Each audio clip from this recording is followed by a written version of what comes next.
Here are the 3 biggest rookie mistakes when leading off in baseball. Leading off is one of the most important parts of baseball, yet so many people do it wrong. Here are 3 of the most common mistakes that I've seen base runners make. Number 1, where your eyes are. I've seen this all too many times. People leading off, looking down at their feet. Obviously, the pitcher can pick you off the second that you step off of the base. So a good rule of thumb, if you are not standing on the base, then your eyes should be on the pitcher. Now, on this same note, I've seen a lot of people maybe stare at the pitcher, get their lead, but then they look back to see where the base is. You shouldn't have to look back.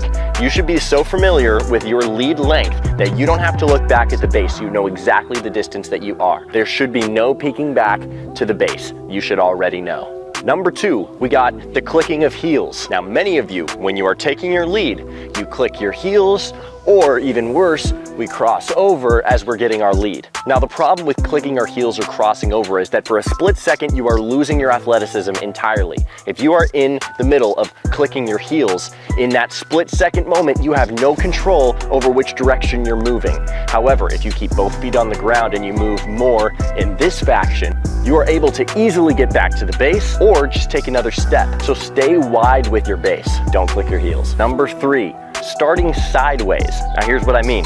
So many of you will stand on the base this way and start getting our lead like this. Well, there's nothing inherently too wrong with this. I find that it's a lot easier to gauge our distance when we start with a walking lead. Now here's what I mean. If you watch big leaguers, they don't step off of the base like this.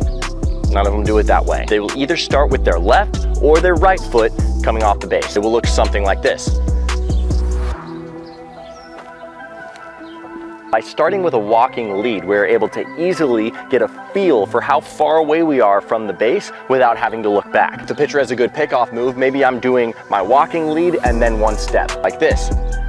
Step over, 1 step. But maybe if the pitcher is a little bit slower, I could do my step over and then 2 steps or 3 steps. Either way, if you watch the big leaguers and the way that they lead off, it starts with a walking lead. So the next time that you lead off the base, I want you to think about these things. First of all, get your heels onto the base. Now from this position, make sure your eyes stay on the pitcher and then step off with your left foot first. After stepping off with your left foot, quickly step over with your right foot.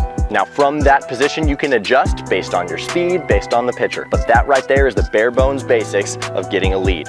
Heels on the base, eyes on the pitcher, step over, and you're all set. Base running's not that hard, but you gotta make sure you're doing it right. I'm Coach RAC with Headbangers Sports.